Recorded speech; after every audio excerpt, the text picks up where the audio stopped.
सभी मेरे प्यारे व्यूअर्स का वेलकम है YED के एडिटोरियल क्लास में। मैं हूं आपका होस्ट अमन बहल। आज सुबह का सेकंड एडिटोरियल डिस्कस करेंगे जिसका टाइटल क्या है, द वे फॉरवर्ड। ये आर्टिकल लिखा हुआ है म्यांमार में करंट स्टेट क्या है आफ्टर द कू, तख्ता पलट के बाद वहाँ के लोगों की क्या सिचुएशन है। बहुत अच्छा लिखा हुआ है, आपको पढ़ के अच्छा भी लगेगा और बहुत कुछ नया सीखोगे भी। सब कुछ आपको वैसे सीखना है जैसे टॉपर सीखा करते हैं। आपको ट्रांसलेशन के साथ साथ में ग्रामर और वोकैब को अलग से लेकर के फोकस करना है। सारी ग्रामर और वोकैबलरी आपको मिलेगी इस क्विज़ में आज के। सब लोग इस क्विज़ को एक ट्राई दें वीडियो के लास्ट में जब मैं इसका लाइव सॉल्यूशन करवाऊँ, ताकि आपको पता लगे आपने कितना सीखा।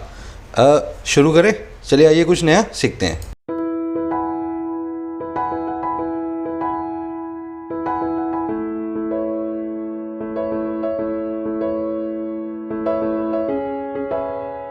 कह रहे द वे फॉरवर्ड।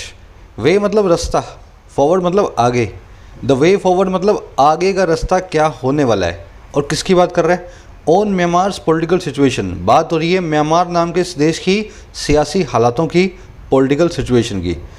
इसके टाइटल पैराग्राफ से देखेंगे क्या कहना चाह रहा है। कह रहा है the Myanmar junta should heed the people and respect the election results. ये सेंटेंस बहुत अच्छा सेंटेंस, अभी आप देखोगे कैसे।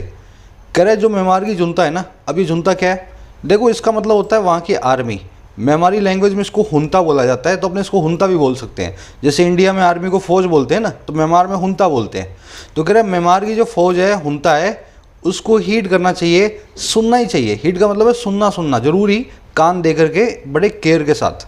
कह रहा है उसको केयरफुली सुनना ही चाहिए वहाँ के पीपल को, लोगों को, और रिस्पेक्ट करना चाहिए इलेक्शन रिजल्ट्स को, चुनावी नतीजों को। तो जो रिजल्ट्स आए हैं और जिसको वोट्स मिले हैं आप उसी को पीएम बनने दें। अब इसमें देखने वाली चीज़, हुंता की दो वर्ब्स हैं। पहली है शुड हीट, दूसरी है शुड रिस्पेक्ट। शुड यहाँ भी लगा हुआ है एंड कंजंक्शन के बाद, उसमें उसको हमने लिखा नहीं है। हेल्पिंग वर्ब्स को हम रिपीट नहीं करते। अब मुझे पता कैसे लगा यहाँ शुड लगा हुआ है। अगर यहाँ शुड ना लगा होता तो ये रिस्पेक्ट लिखा ही ना होता, यहाँ पे रिस्पेक्टेड होता, रिस्पेक्ट्स लिखा होता है ना हुंता के हिसाब से। तो शुड यहाँ पे हिडन है। अब जो मैं वर्ड आपके साथ डिस्कस करने जा रहा हूँ ना, हीड, ये बड़ा अजीब सा वर्ड है। कैसे? हीड एक ट्रांजिटिव वर्ब है। इसका मतलब होता है किसी को सुनना, किसी की बात को कान देना। जैसे घर वाले आपको बोलते हैं ऐसा कर लो, वैसा कर लो, तो अगर आप उनकी बात को सुन लेंगे तो आप हीड कर लेंगे, अगर नहीं सुनेंगे तो आप उनको हीड नहीं करेंगे, है ना, उनकी बात को टेंशन नहीं देंगे। हीड वर्ब की खासियत ये है कि ये अपने बाद में कभी भी कोई भी प्रेपोजिशन नहीं लेगी। ये ट्रांजिटिव वर्ब है, जिसको सुनना है आप उसको सीधे सुनेंगे बिना प्रेपोजिशन को बीच में घुसाए। Sameer does not heed to anyone. Sameer किसी की बात नहीं सुनता है। Sameer does not heed to anyone. बहुत ही ढीठ लड़का है, अपने हिसाब से अपने काम को करता है। अब देखो इस सेंटेंस को अगर मैं अभी ग्रामेटिकली देखूँ तो गलत सेंटेंस है। समीर सब्जेक्ट है, हीड आपकी वर्ब है। हीड पता है एक ट्रांजिटिव वर्ब होती है, डज नॉट हीड, है ना। तो यहाँ ट्रांजिटिव वर्ब के बाद में इस प्रेपोजिशन का कोई काम नहीं है, तो क्या करूँगा, इसको निकाल दूंगा। लेकिन कन्फ्यूजन कहाँ पैदा होती है, हीड एक नाउन भी है। इसका मतलब होता है आपकी अटेंशन, आपका नोटिस। हीड एक नाउन भी है। जब ये नाउन फॉर्म में आएगा तब आपको टू प्रेपोजिशन इसको देना है। सेंटेंस को ब्रेक करो, अगर ये नाउन हो तो टू इसके बाद में लगा होगा। जैसे Sameer doesn't give any heed, अब यहाँ पे टू निकाल के लिख दिया मैंने एनीवन। समीर नहीं देता है कोई भी अटेंशन को, कोई भी नोटिस को, कोई भी फोकस को किसी पे भी। बात वही है ऊपर वाले सेंटेंस की, लेकिन हीड यहाँ पे एक नाउन है, गिव वर्ब का ऑब्जेक्ट है, समझे ना। तो सब्जेक्ट ऑब्जेक्ट, सब्जेक्ट वर्ब तो यहाँ पड़े ही आपके पास। अब हीड है एक नाउन, अगर ये नाउन है ना, इसके बाद में टू लगाना जरूरी है। इसीलिए लोग है ना कंफ्यूज होते हैं बच्चे, सर कहाँ पे लग जाएगा, हमने तो देखा था हीड के बाद में लगा हुआ। अरे तूने सेंटेंस ब्रेक नहीं किया, वहाँ पे हीड एक नाउन था। अब देखो ये सारी ऐसी वर्ब्स जिनकी नाउन फॉर्म उनके जैसी होती है और वर्ब फॉर्म में वो प्रेपोजिशन नहीं लेती और नाउन फॉर्म में लेती है, उन सब के नाम मैंने यहाँ लिख दिए हैं आपके सामने। डिमांड, ऑर्डर, कंट्रोल, स्ट्रेस और एम्फसाइज। इन वर्ब्स के बाद में कभी भी आप प्रेपोजिशन नहीं देखोगे, लेकिन ये जब नाउन फॉर्म में आएंगे तब इनके बाद में उनके प्रेपोजिशन फिक्स होंगे। सभी को मैं एक छोटी सी एक्सरसाइज दूंगा, अपने दिमाग में सोच के बताओ, जब जब नाउन फॉर्म में ये वर्ड्स आते हैं कौन सा प्रेपोजिशन इनके बाद में लगता है। डिमांड के बाद में, ऑर्डर के बाद में, कंट्रोल, स्ट्रेस और एम्फसाइज के बाद में, ठीक है। वर्ब फॉर्म में तो कुछ नहीं आएगा, नाउन फॉर्म में आपको बताना है। चलिए अपडेट करना कमेंट सेक्शन में। अब आ जाओ एक समरी ले लेते हैं, किस बारे में लिखा हुआ आपको पता लगे। उससे पहले अच्छे बच्चे की तरह वीडियो को एक लाइक और एक शेयर। समरी ये है कि म्यांमारी जो हुंता है, वहाँ की जो फौज है, वो तख्ता पलट के काम वहाँ पे 50 साल से करती आई है, लेकिन बीच के 10 साल वहाँ पे बहुत अच्छे जो है ना डेमोक्रेटिक रिफॉर्म्स हुए थे, जिससे जनता ने डेमोक्रेसी का स्वाद चख लिया है, थोड़ा सा है ना लिमिटेड। हमारा आर्टिकल ये कह रहा है इस बार का जो तख्ता पलट की है ना, इसमें हुंता कामयाब नहीं होगी। ये हुंता बहुत दिन तक नहीं चल पाएगी, क्योंकि वहाँ की पब्लिक बिल्कुल भी तैयार नहीं है इनको एक्सेप्ट करने में। इतना खून खराबा हो रहा है वहाँ पे म्यांमार के अंदर, फिर भी पब्लिक जो है रोडों पे आके खड़ी है और इस जुंता से लड़ने को तैयार है।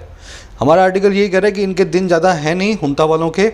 अगर इनको अभी भी समझ में आ जाए, आज के आज ही वो पावर का ट्रांजिशन कर दें आंग सू कई को, और अपनी जो है फिर से जगह संभालें मिलिट्री में जो इनकी जगह है। बस इनसे यही बात कर रहा है, जो सही है वो इनको करना चाहिए, जो गलत है वो इनको छोड़ देना चाहिए। आज की टोन भी सही गलत वाली है, इस टोन को बोलते हैं मॉरली जस्टिफाइंग, नैतिक तौर पे क्या सही है। और इसके लिए एक सिंपल वर्ड भी है, वन वर्ड, ध्यान से सुने, राइचियस। राइचियस, राइचियस का मतलब क्या है, जो नैतिक तौर पे सही है, एकदम राइट है ना, राइचियस टोन है आज की। कोशिश करें समरी को कमेंट सेक्शन में लिख करके डालने की। शुरू करेंगे, एक चीज़ का ध्यान रखें, एडिटोरियल्स को मैं इसलिए लाता हूँ कि आपने जो सीखा है उसको रिवाइज कर पाएँ, अपनी नींव बनाएं और यहाँ पे उसको मजबूत करें। अब जिसकी नींव ही नहीं है वो कैसे मजबूत करेगा? तो मैं सभी को यही सजेस्ट करूँगा, पहले अपना बेस तैयार करें। अगला एग्ज़ाम आपका इंग्लिश का आपके बेस तैयार होने के बाद ही होना चाहिए, समझिए मेरी बात को। 4-6 महीने में एग्जाम है, तो आज से शुरू कर देना। होम पेज पे रखी हुई इस प्लेलिस्ट को, complete English grammar for all competitive exams, 35 videos हैं, लाखों लोग देख चुके हैं। इन्हीं वीडियोज़ में आपकी बैंक और एसएससी की नींव तैयार हो जाएगी 2 वीक में, है ना। आज से शुरू करें, फ्री ऑफ कॉस्ट है, कोई चार्ज नहीं है, बस आप तो पढ़ो, सारा कंटेंट मैं आपको फ्री में दूंगा। इसी के नीचे आपको मिलती हैं प्रीमियम वीडियोस। ये ज़रूरी नहीं है ज्वाइन करना, लेकिन इनमें मैं आपको बताता हूँ जो आपने ऊपर सीखा इसको कैसे अप्लाई करना है एग्ज़ाम सिचुएशन में। छोटा सा कंट्रीब्यूशन होता है, इस कंट्रीब्यूशन को देख करके आप जो है ये 60-70 वीडियोस एसएससी की और 60-70 वीडियोस बैंक की सबको चला करके देख सकते हैं। मेंबर बनने के लिए, इन वीडियोज़ को देखने के लिए आप ज्वाइन बटन पर प्रेस करें और क्या करेंगे, इस वीडियो को प्ले करेंगे। यहाँ पर आपको बताया गया है कैसे ज्वाइन करना और क्या क्या मिलेगा। शुरू करें। कह रहा है, ever since the military captured power in Myanmar 7 weeks ago, the country has steadily descended into political and economic chaos. कह रहा है एवर सिंस, एवर सिंस का मतलब होता है जब से ये काम हुआ है, एवर सिंस। अच्छा, एवर सिंस क्या हुआ भाई? कह रहे जब से ही मिलिट्री ने कैप्चर किया है, हथियाया है पावर को, ताकत को म्यांमार में। और कब? 7 हफ्ते पहले। कह रहे जब से ये काम हुआ है। कंट्री जो है ना, ये द कंट्री, द क्यों लगा? इस म्यांमार नाम की कंट्री की बात कर रहे हैं, द लगा के। कह रहे ये जो खास कंट्री है ये स्टेडीली, लगातार डिसेंड इनटू हो रही है। अब ये क्या हुआ भाई? डिसेंड का मतलब है नीचे गिरना, जैसे असेंड का मतलब होता है ऊपर जाना।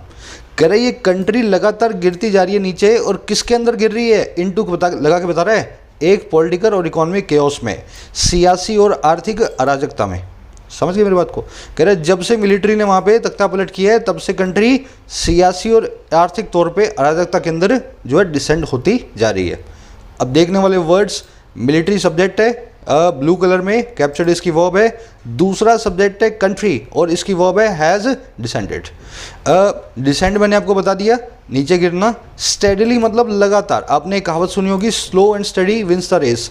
जो कछुए की चाल में चलता है, धीमे धीमे लेकिन लगातार चलता है, वो जीतता है ना। स्टडी का मतलब वही होता है, लगातार किसी काम को करना। केओस वर्ड बहुत बार आप देखोगे, बहुत इंपॉर्टेंट वर्ड है, इसका मतलब होता है अराजकता। इसके सारे सिनोनिम मैंने लिख दिए हैं, लास्ट वाले दोनों तीनों को जरूर देखना। पैंडेमोनियम, अपहेवल और एनार्की, है ना, अराजकता के लिए यूज होते हैं। बढ़े आगे। कह रहा when the generals toppled the democratically elected government, detained it's leader including state councillor Aung San Suu Kyi and President Win Myint, and declared a state of emergency with prohibitory orders, they may have thought that they could quickly consolidate power through force. अब बता रहे हैं generals ने क्या सोच के वहाँ पे तख्ता पलट किया। कह रहे जब जनरल्स ने, जब जनरल्स ने, मिलिट्री जनरल्स ने हथियाया था, वहाँ पे टॉपल किया था, और किसको? डेमोक्रेटिकली इलेक्टेड गवर्नमेंट को, जनतांत्रिक तौर पे चुनी हुई सरकार को, है ना। टॉपल करने का मतलब क्या होता है? लुढ़का देना, हटा करके सरकार की जगह खुद बैठ जाना। कह रहे जब जनरल्स ने इस काम को किया था, और इन्हीं जनरल्स ने जब डिटेन किया था, नज़रबंद किया था वहाँ के लीडर्स को, जिसमें शामिल है आंग सैन सू कई, जो कि एक नोबेल लॉरेट भी है ना, और वहाँ के प्रेसिडेंट भी शामिल है, विन माइंट। कह रहा है और जब इन जनरल्स ने तीसरा काम किया था, डिक्लेयर करने का एक स्टेट ऑफ इमरजेंसी को, और कैसे, प्रतिबंधित ऑर्डर्स के साथ में, प्रोहिबिटरी ऑर्डर्स के साथ में, एकदम पाबंदी वाले ऑर्डर्स के साथ में। कह रहे तब उन्होंने सोचा होगा, दे मे हैव थॉट, उन्होंने सोचा होगा, दैट ये सोचा होगा कि वो क्विकली कंसोलिडेट कर सकते हैं, वो फटाफट से हथिया सकते हैं पावर को, और कैसे, फोर्स के जरिए, दबाव के जरिए। समझ गए ना। तो बता रहे हैं इन्होंने सोचा था ऐसा हम कर पाएंगे, क्योंकि 50-60 साल से करते आ रहे हैं, लेकिन इस बार सिचुएशन अलग है। इन्होंने जब ये तीनों काम किए थे, इनको यही लग रहा था हम 10 दिनों के अंदर पूरा म्यांमार हथिया लेंगे। अब इसमें आ जाओ देखने वाली चीज़। जनरल्स ने 3 काम किए थे। पहला है टॉपल करना, किसी को अनसीट करना, ओवरथ्रो करना, ओवरटर्न करना, लुढ़का देना, ठीक है ना। सरकार वरकार लुढ़क जाती है तो टॉपल होती है। डिटेन करने का काम किया था। तीसरा डिक्लेयर करने का काम किया था। और फिर दे की वर्ब है मे हैव थॉट, है ना, जब ये ऐसा सोच रहे थे। कंसोलिडेट का मतलब होता है किसी चीज़ को इकट्ठा करके अपने पास रख लेना, है ना। इन्होंने इसी काम को किया, सब नेताओं की पावर को इकट्ठा करके अपने पास रख लिया, कंसोलिडेट कर लिया। प्रोहिबिटरी मतलब जो पाबंदी लगाए, रेस्ट्रिक्टिव हो, और इसमें कुछ देखने वाला है नहीं। डिटेन का मतलब है नज़रबंद करना, है ना। कह रहा but they were proved wrong as tens of thousands of people stood up against junta. कह रहा लेकिन वो प्रूव हुए गलत, उनको गलत प्रूव किया गया। और कैसे, कह रहे जैसे ही दसियों हजार लोग जो हैं स्टूड अप हुए, चुनौती दी उन्होंने हुंता के सामने, अगेंस्ट द हुंता। समझ गए। स्टैंड अप क्या होता है भाई? स्टैंड अप का मतलब होता है चैलेंज देना किसी को, और स्टैंड अप कॉमेडी भी होती है। देखो इंग्लिश में एक वर्ड एक से ज़्यादा काम भी करता है। आपको स्टैंड अप का कहीं मीनिंग दिखेगा किसी को चैलेंज करने के लिए, और कहीं स्टैंड अप का मीनिंग होगा जैसे कपिल शर्मा कहीं पे कॉमेडी कर रहा है ना। चलो वो अपने ज़्यादा इंपॉर्टेंट नहीं है। अब देखो स्टैंड से बनने वाली 2 फ्रेजल वर्ब्स हैं स्टैंड अप की तरह, जिनके मीनिंग आपको आने चाहिए। दूसरी है स्टैंड डाउन और तीसरी है स्टैंड बाय। स्टैंड अप का मतलब होता है किसी को चैलेंज करना, स्टैंड डाउन का मतलब होता है शांत हो जाना। आप अभी तक तो लड़ाई कर रहे थे, लेकिन अचानक से आपको लगा कि यार अब लड़ाई करने का कोई मतलब नहीं है, यहाँ पे आपने स्टैंड डाउन कर दिया। बॉर्डर पे जब स्टैंड डाउन होता है तो सीज फायर हो जाती है, और असल लाइफ में जब आप स्टैंड डाउन करते हैं तो आप रिलैक्स करते हैं ना, काम वाम से छुट्टी लेके। अच्छा स्टैंड बाय, स्टैंड बाय का मतलब होता है किसी के लिए लॉयल होना, है ना। I will stand by you, मैं तुम्हारे साथ, तुम्हारे लिए वफादार रहूँगा, जब तुम्हें मेरी ज़रूरत होगी मैं तुम्हारी हेल्प करूँगा, है ना। दूसरा होता है स्टैंड बाय का मतलब अवेलेबल रहना एज ए रिजर्व। जैसे this is my stand by smartphone, ये मेरा रिजर्व में स्मार्टफोन है, जब मेरा ये वाला ख़राब हो जाएगा ना मैं इसको यूज़ करूँगा। तो स्टैंड बाय के दोनों ही मतलब हैं, लॉयल होना और रिजर्व में अवेलेबल होना, ठीक है। तीनों फ्रेजल वर्ब्स नोट डाउन करें, अच्छे से याद हो जाएंगे आपको अगर एक एक सेंटेंस पे बना लोगे तो। चलिए आगे बढ़ेंगे। कैर faced with strong challenges in their path towards absolute power, the generals responded with brutal force. कह रहा फेस्ड विद होने पे, सामना करने पे बहुत ही कड़ी चुनौतियों का अपने रास्ते में, और किसकी तरफ, कौन सा रास्ता, जो एब्सोल्यूट पावर का है, कंप्लीट पावर का है ना। कह रहा इस रास्ते में चुनौतियों का सामना करते हुए ये जनरल्स ने रिस्पॉन्ड किया, इन जनरल्स ने अपनी प्रतिक्रिया दी, और कैसे, ब्रूटल फोर्स के साथ, निर्दयी और बर्बर ताकत के साथ, है ना। जो रास्ते में आए उसको गोली मार दो, ऐसा चल रहा है अभी म्यांमार के अंदर।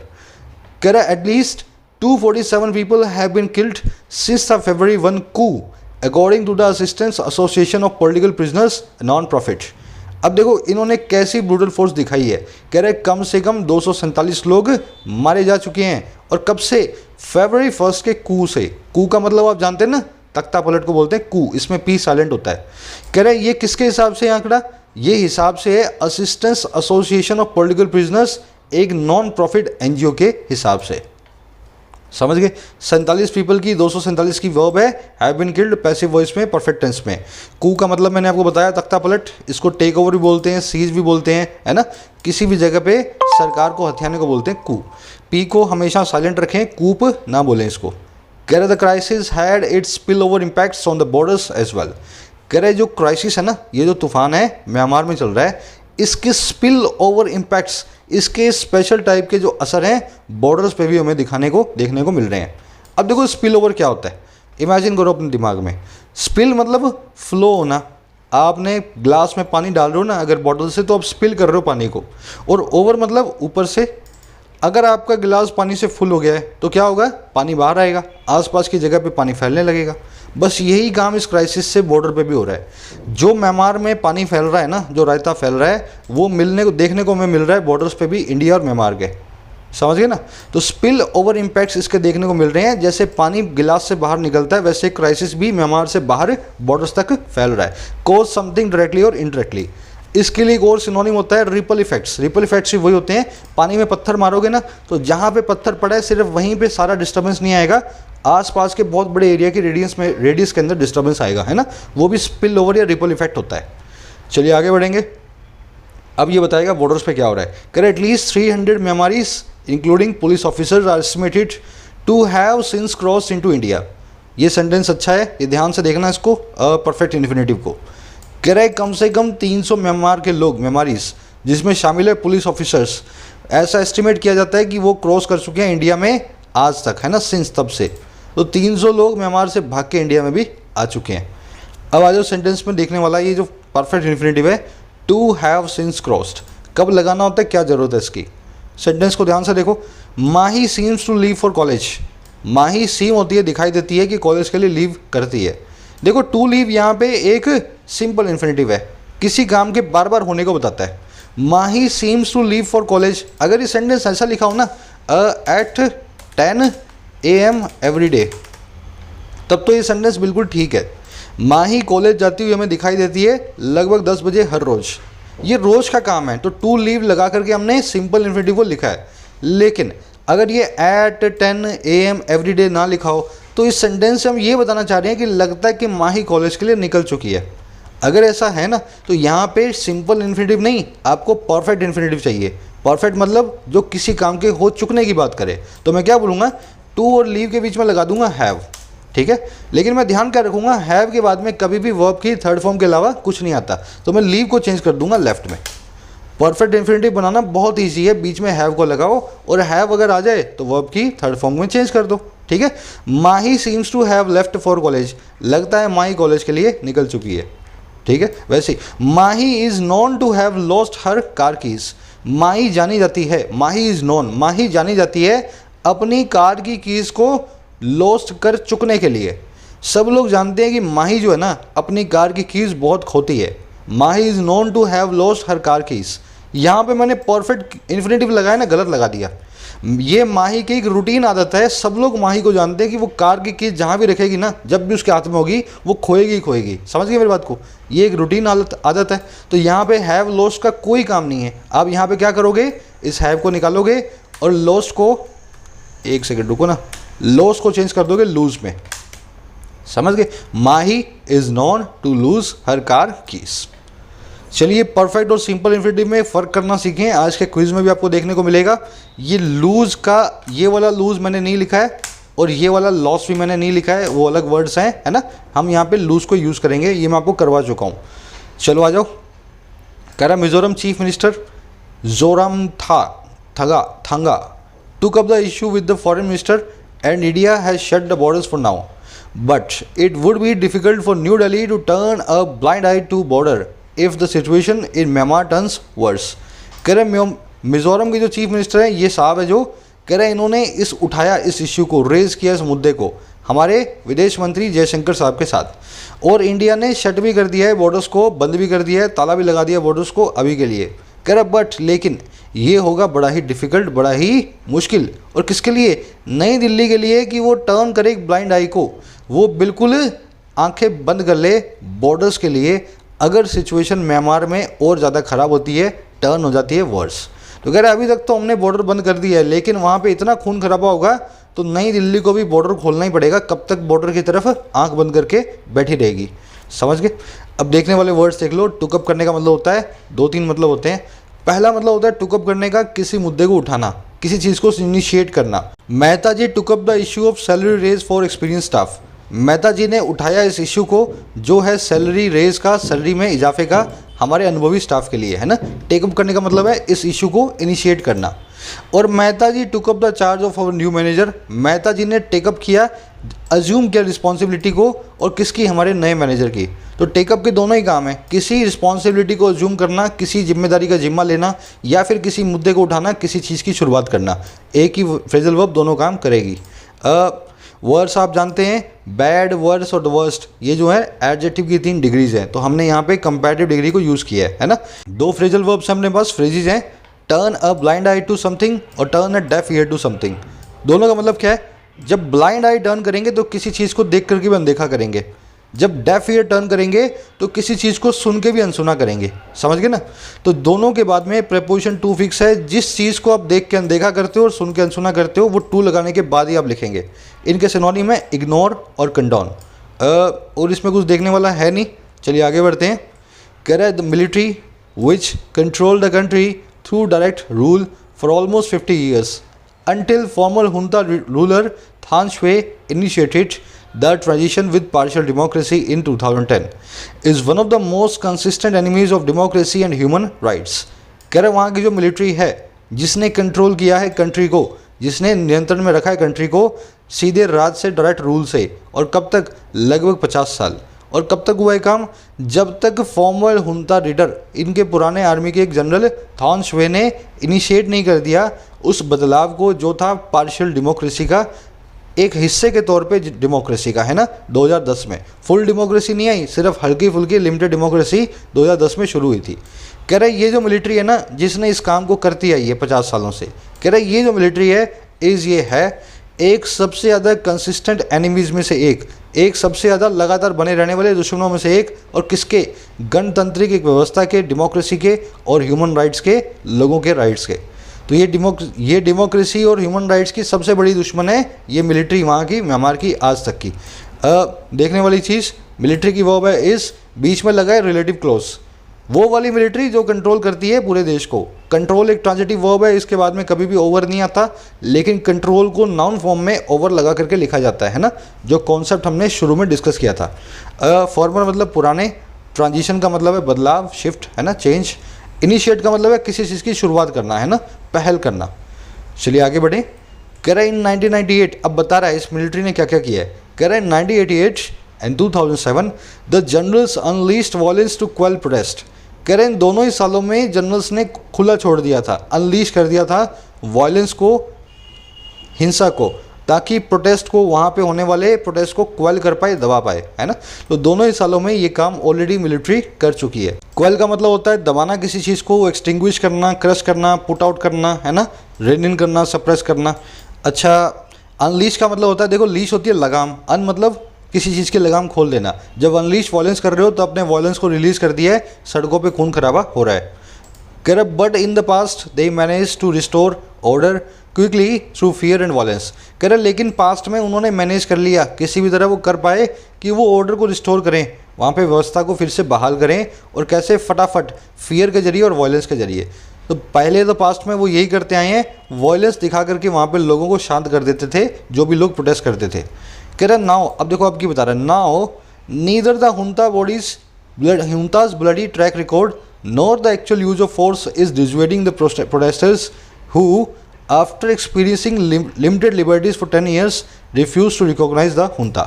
कह रहे इस बार क्या हुआ, ना तो हुंता का जो ट्रैक रिकॉर्ड है और ना वास्तव में जो इस्तेमाल है फोर्स का, ना तो उनकी हिस्ट्री कोई देख रहा है, ना वो जो भी फोर्स का इस्तेमाल कर रहे हैं वो देख रहा है, नीदर और नॉर। कह रहा है दोनों में से कोई भी चीज़ डिसुएड नहीं कर रही, हतोत्साहित नहीं कर रही, डिस्करेज नहीं कर रही प्रोटेस्टर्स को। और वो प्रोटेस्टर्स जो कि लिमिटेड लिबर्टीज़ को, लिमिटेड आज़ादियों को चख चुके हैं, एक्सपीरियंस कर चुके हैं 10 सालों के लिए, और रिफ्यूज़ कर रहे हैं रिकॉग्नाइज करने को, पहचानने को इस हुंता को। इस बार 10 साल का जो पीरियड था डेमोक्रेसी का, उसके बाद में लोग मानने को तैयार नहीं है कि हम आर्मी के नीचे रह सकते हैं, चाहे आर्मी कितना भी फोर्स वहाँ पे लगा रही हो। समझ गए सेंटेंस को। अब इसमें देखने वाली कई चीज़ें हैं। डिसुएड का करने का मतलब होता है किसी चीज़ को करने के लिए डिस्करेज करना। परसुएड का मतलब होता है किसी चीज़ को करने के लिए एनकरेज करना। परसुएड के बाद में टू और डिसुएड के बाद में फ्रॉम।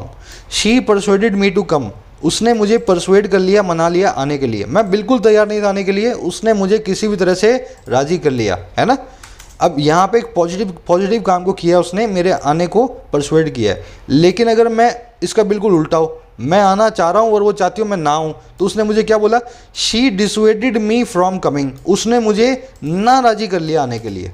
समझ गए ना, हिंदी में राज़ी करना और नाराज़ी करना होता है परसुएड और डिसुएड करना। ये टू और फ्रॉम का चक्कर याद रखें, हमेशा इसी तरीके से चलेगा, है ना, टू कम और फ्रॉम कमिंग। चलो आगे आ जाओ। अब इसमें नीदर नोर आया हुआ है, इसको भी देख लेते हैं किसके साथ में कौन सी वर्ब लगेगी। देखो नीदर नोर और इधर और, इसमें जो वर्ब लगती है ना वो लगती है और या नोर के हिसाब से। जो बाद में आ रहा हूँ ना उसके हिसाब से वर्ब को चूज़ किया जाता है। Neither she nor he is या आर कमिंग, ना तो वो लड़की ना वो लड़का आ रहे हैं। देखो दोनों नहीं आ रहे हैं, लेकिन वर्ब लगेगी इस ही के हिसाब से। ही के हिसाब से लगाऊंगा मैं आर, इज़ सॉरी है ना, आर को निकाल दूंगा। शी भी सिंगुलर, ही भी सिंगुलर, वर्ब भी सिंगुलर। लेकिन अगर ऐसा हो neither she nor they is या आर कमिंग, यहाँ पे वर्ब लगेगी दे के हिसाब से। शी सिंगुलर है लेकिन दे के हिसाब से लूँगा मैं इज़ को निकाल के आर। तो नीदर नॉर इधर और में जो वर्ब लगेगी नॉर या और के पास में जो वर्ब आ रही है ना उसके हिसाब से लगेगी, उस सब्जेक्ट के हिसाब से। चलो आगे बढ़ते हैं। कह रहे हाँ, mostly youngsters they use VPN and encrypted messenger apps to organize protest and are joined by thousands including bank employees, port workers and medics bringing the battered economy to a halt। कह रहे ज़्यादातर youngsters वो use करते हैं VPN को और encrypted messaging apps को। VPN और ऐप्स ऐसी होती हैं एनक्रिप्टेड वाली जिसमें सरकार आपके मैसेज को पढ़ ना पाए। कह रहा वो ऐसी ऐप्स को यूज़ करते हैं प्रोटेस्ट को ऑर्गेनाइज करने के लिए, और ये ज्वाइन किए जाते हैं हज़ारों की संख्या में बैंक एम्प्लॉयज़ के द्वारा, बंदरगाहों पे काम करने वर्कर्स के द्वारा, मेडिक्स के द्वारा जो दवाई ववाई का काम करते हैं ना, डॉक्टर्स वगैरह जो। कह रहे इन सब के द्वारा ज्वाइन किए जाते हैं। अब देखो ये कैसे होते हैं ज्वाइन, ये ब्रिंग करते हुए पूरी इकॉनमी को, बेटर इकॉनमी को एक हॉल्ट पे।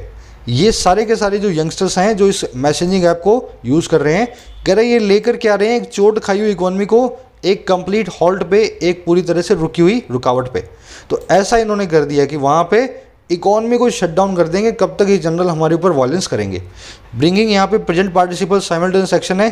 बैटर्ड मतलब चोट खाया हुआ, डैमेज्ड हो, बीटन अप हो। हॉल्ट का मतलब है एक कंप्लीट स्टॉप। कह रहा है as protest and violence continue international pressure is also mounting on the generals.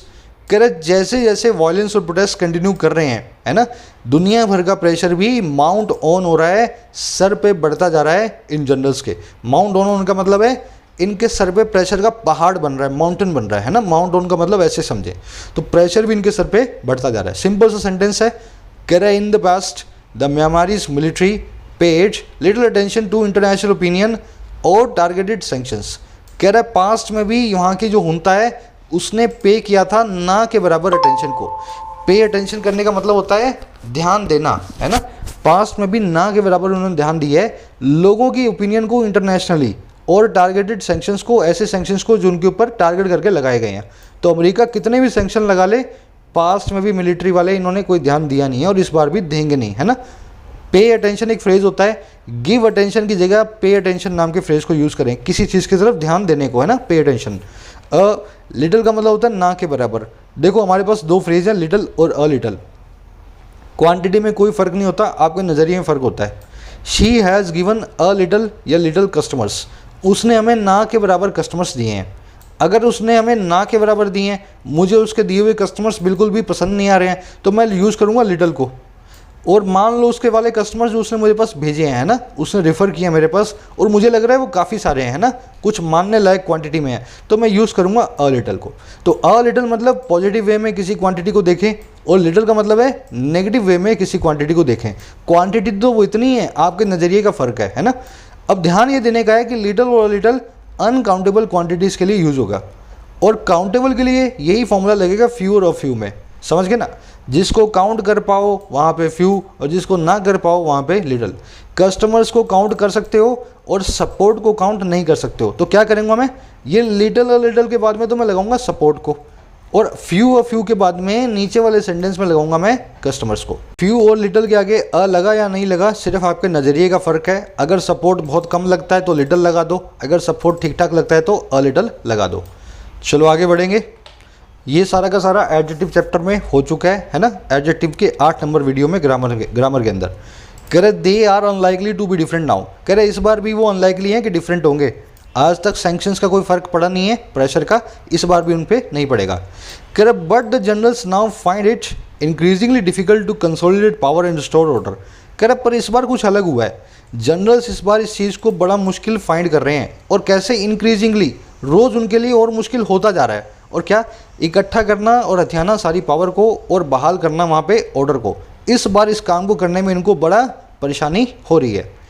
अब हो क्यों रहा है ऐसा, कह रहे the public remains defiant, public पूरी तरह से डिफाइंट है, इनकी बात सुनने को तैयार ही नहीं है। डिफाइंट का मतलब होता है इनओबीडियंट, रिबेलियस, एकदम आपने विद्रोह कर रखा है, कोई बात आप मिलिट्री की सुनने को तैयार ही नहीं हो। कह रहा how long will the generals continue to kill their own people. अब ये सवाल पूछ रहा है, हाउ से सेंटेंस को शुरू किया है, लास्ट में क्वेश्चन मार्क है ना। कह रहा है कितना लंबा ये जनरल्स कंटिन्यू करेंगे मारना अपने खुद के लोगों को। कभी तो इनका दिल पसीजेगा कि अपने लोगों को रोज़ गोली से मारते हैं, कब तक ये काम चला पाएंगे। जब भी सेंटेंस के अंदर क्वेश्चन मार्क हो, WH वर्ड लगाओ, when, who, why, how, where, है ना, व्हाट। जब भी इस तरह के वर्ड से सेंटेंस शुरू हो, लास्ट में क्वेश्चन मार्क लगाओ। सेंटेंस में एक सवाल पूछा होता है और इसकी निशानी क्या होगी, सेंटेंस के अंदर इन्वर्जन हुआ होगा। जनरल्स की हेल्पिंग वर्ब जनरल्स से पहले रखी है और मेन वर्ब जनरल्स के बाद रखी है ना। इसको कहते हैं सेंटेंस इन्वर्जन। पार्ट नंबर 20 और पार्ट नंबर 21 ग्रामर सीरीज में इन्वर्जन हो चुका है ना। ओन एक ऐसा वर्ड है, एक ऐसा एडजेक्टिव है अपने बाद में अपने पहले पॉजेसिव जरूर लेगा। My own, your own, their own, our own, Ramesh का ओन, मनीषाज ओन, है ना। इसके पहले एक पॉजेसिव एडजेक्टिव या नाउन आएगा ही आएगा। कह रहा है and even if they quelled the protest through more bloodshed what kind of a memoir would they be left with. कह रहा और यहाँ तक कि अगर उन्होंने क्वेल कर दिया, यहाँ तक कि उन्होंने अगर दबा भी दिया इस प्रोटेस्ट को और ज़्यादा खून खराबे से, किस टाइप के एक म्यांमार के साथ में वो लेफ्ट विद होंगे, कैसा म्यांमार वो छोड़ेंगे अगर उन्होंने और ब्लड शेड करके इन प्रोटेस्ट को दबा भी दिया। तो ये अगेन एक क्वेश्चन है। देखो यहाँ पे वर्ड से दूसरा क्लोज शुरू हुआ है तो दे की हेल्पिंग वर्ब दे से पहले आ रही है, लास्ट में क्वेश्चन मार्क भी है ना। क्वेल का मतलब होता है दबा देना, सप्रेस कर देना। ब्लड शेड का मतलब होता है खून खराबा, इसका एक सिनोनिम होता है कार्नेज। ये सेकंड कंडीशनल है। इफ प्लस में वर्ब की सेकंड फॉर्म आगे लगेगा वुड, समझ गए ना। कंडीशनल की क्लास में आप सीख चुके हो, सेकंड फॉर्म इफ के साथ में आ जाए तो आगे लगता है वुड को, और हम बनाते हैं इसको अनरियल फ्यूचर, ऐसा फ्यूचर जो हो नहीं सकता। कह रहे surely no one wants an extremely poor isolated country with a broken society and a shattered economy. कह रहे पक्का ही कोई नहीं चाहता है, नो वन वॉन्ट्स, एक बहुत ही ज़्यादा गरीब और अलग थलग पड़े हुए देश को जिसका समाज टूट चुका हो और इकॉनमी जो है शैटर्ड हो चुकी हो, टूट चुकी हो, है ना, जिसके इकॉनमी के अंदर दरारें आ गई हो। तो जनरल्स भी नहीं चाहते हैं कि म्यांमार की वो ऐसी हालत बना करके छोड़ें। आइसोलेटेड का मतलब होता है एकदम अलग थलग पड़ा हुआ, अलूफ, डिटैच्ड। शैटर्ड का मतलब होता है जैसे कांच टूटता है ना, क्रैक्स आती हैं कांच में, उसको कहते हैं शैटर्ड हो जाना। तो एकदम कांच की तरह टूटा हुआ कोई इकॉनमी हो, एकदम अर्थव्यवस्था हो। कह रहे the Myanmar generals should without further bloodshed heed the public's demand end the coup respect the election results and restore the country's democracy. कह रहे यहाँ के जनरल्स को, इन बेशर्मों को बहुत ही जल्दी शुड हीड करना चाहिए लोगों की मांगों को, और कैसे, बिना और खून खराबे के, फर्दर ब्लड शेड के। तो पहला काम तो इनको करना है लोगों को सुनने का, हीड करना लोगों की डिमांड को। दूसरा करना है इनको एंड करना है कू को। तीसरा इनको रिस्पेक्ट करना है, अपने रिगार्ड्स पे करने हैं इलेक्शन के रिजल्ट्स को, सम्मान करना है उनका। और चौथा इनको बहाल करना है देश की जो है डेमोक्रेसी को, गणतंत्र को। तो चारों कामों को इनको, शुड के बाद में चारों काम है, शुड को एक बार ही लिखा है, 3 बार हमने जो है ओमिट कर दिया है, समझ गए ना। 4 वर्ब्स हैं। हीड अगेन देखो, इसके बाद में कभी भी आपको प्रेपोजिशन नहीं मिलेगी इन वर्ब फॉर्म। हीड वर्ब है तो यहाँ पे टू नहीं लगा हुआ। कह that is the only way forward, सिर्फ यही रास्ता है आगे का म्यांमार के लिए और वहाँ के जनरल्स के लिए, नहीं तो उनके दिन चुकता हो चुके हैं। चलिए आज का सिंपल सा आर्टिकल है, बहुत सारे ग्रामर रूल्स हमने इंटीग्रेट कर दिए हैं इसमें। फटाफट से क्विज पे आ जाओ, जरूर से इसको एक ट्राई खुद से दे करके अपना स्कोर बताना कमेंट्स के अंदर, है ना। सब लोग अपना स्कोर जरूर से अपडेट करें। कह रहा है even after mounting pressure from world leaders neither the Myanmarese military seems to be heeding to add no preparation on the people, nor its military leaders seemed ready to stand up, stand by, stand down या stand up against, जो भी आप लगाना चाहो। अब ध्यान से समझो इसको, बहुत टेढ़ा सा सेंटेंस बनाया मैंने।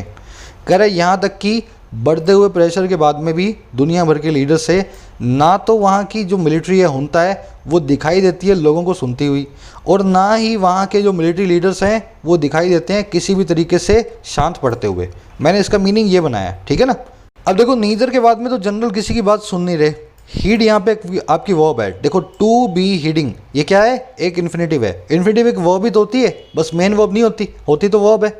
अगर ये वर्ब है तो उसके बाद में कोई प्रीपोजिशन नहीं आएगी, तो seems to be heeding the people, समझे मेरी बात को। इन्फिनेटिव है इसलिए नो प्रीपोजिशन को यहाँ पे चूज करूँगा। वर्ब हो, मेन वर्ब हो, इन्फिनेटिव हो, जीरेंडो पार्टिसिपल हो, कुछ भी हो, लेकिन अगर वर्ब है तो अपने बाद में हीड नाम की वर्ब कभी प्रीपोजिशन नहीं लेती। अब आगे देखो, नोर के बाद में हमने मिलिट्री जनरल्स लगाए, लीडर्स लगाए, इसके लिए वर्ब लगेगी सीम, समझे मेरी बात को। नीदर नोर में नोर के हिसाब से वर्ब लगती है। अगर नो, देखो यहाँ पे तो नीदर के हिसाब से आ गई, पूरा क्लोज आ गया। यहाँ पे नोर के हिसाब से जो क्लोज आया है वो इसके सब्जेक्ट के हिसाब से ही वर्ब लेगा, लीडर्स के हिसाब से वर्ब लगी सीम। सीम रेडी टू, अब देखो यहाँ पे 4 फ्रेजल वर्ब्स हैं आपके पास। स्टैंड अप का मतलब है चुनौती देना, स्टैंड बाय का मतलब है किसी के लिए लॉयल होना, है ना। स्टैंड डाउन का मतलब है आराम करना, किसी भी चुनौती देने के काम को रोक देना, है ना। और चौथा काम है स्टैंड अप अगेंस्ट, किसी के सामने एकदम जो है खड़े हो जाना। अब वहाँ के मिनिस्टर स्टैंड डाउन करने को तैयार नहीं हो रहे, बिल्कुल भी रिलैक्स लेने को तैयार नहीं हो रहे, है ना। वो ब्लड शेड पे उतारू हैं, बिल्कुल भी ब्रेक लेने को तैयार नहीं है, स्टैंड डाउन करने को तैयार नहीं है। कह रहा है however the situation would improve any time if 2 powerful Nations Russia and China turned hadn't turned या डिडंट टर्न्ड। कह रहा है हालांकि जो सिचुएशन है वो इम्प्रूव हो जाए किसी भी वक्त अगर ये रशिया और चाइना टर्न कर दें एक ब्लाइंड आई को, ये ना करें टर्न ब्लाइंड आई को ये अनदेखा ना करें, और किस चीज़ को, वहाँ की प्लाइट को, वहाँ के सिविलियंस की, वहाँ के लोगों की दुर्दशा की, कहाँ पे, म्यांमार में, और ये स्टॉप कर दें, बैक करना है स्कूप। अब देखो यहाँ पे सेकंड कंडीशनल बनना चाहिए, मैंने हिंट भी छोड़ी है, सिचुएशन वुड इम्प्रूव, देखो वुड लगा दिया मैंने रिजल्ट के अंदर, है ना। और इफ़ के बाद में, इस इफ़ को देख रहे हो ना आप, इफ़ के बाद में मुझे वर्ब की सेकंड फॉर्म यूज़ करनी है, और ये मुझे पता कैसे लगा वर्ब की सेकंड फॉर्म यूज़ होगी। देखो चाइना और रशिया 2 काम करेंगे, पहला लोगों की दुर्दशा को अनदेखा ना करें, और दूसरा स्टॉप कर दें कू को बैक करना। तो दूसरी वर्ब को मैंने ऑलरेडी पास्ट इंडेफिनिट टेंस में वर्ब की सेकंड फॉर्म लगा के लिखा है, तो यहाँ पे जो वर्ब आएगी ना, यहाँ पे वो भी वर्ब की सेकंड फॉर्म ही होगी, है ना। दोनों काम रशिया और चाइना ही कर रहे हैं। तो देखो अगर सिचुएशन इंप्रूव होगी वहाँ पे तो कब होगी, जब चाइना और रशिया अनदेखा ना करें। तो do not turn, didn't turn, देख समझ रहे हो मेरी बात को, सेकंड फॉर्म हमें यूज़ करनी है, did not turn a blind eye to the plight. अब देखो ब्लाइंड आई के बाद में टू नाम की प्रीपोजिशन फिक्स है, तो मैं यहाँ पे यूज़ करूँगा टू को। तो Russian China did not turn a blind eye to the plight of civilians in Myanmar and stopped backing the coup. यहाँ भी वर्ब की सेकंड फॉर्म नॉट के साथ, यहाँ भी वर्ब की सेकंड फॉर्म विदाउट नॉट के, समझ गए ना। तो इस स्टॉप से आपको पता लग गया सेकंड कंडीशनल बना हुआ था, वुड भी यहाँ पे शुरू में लगा हुआ है। चलिए थोड़ा सा कॉम्प्लिकेटेड मैंने बनाया क्योंकि आपका आर्टिकल थोड़ा सा इजी था। जरूर से अपने मार्क्स को बताएं, मुझे लगता है 3 से ज़्यादा बहुत कम लोगों के आए होंगे, फिर भी बताना कमेंट सेक्शन में। मुलाकात लूँगा कल की वीडियो में, अंटिल देन साइनिंग आउट।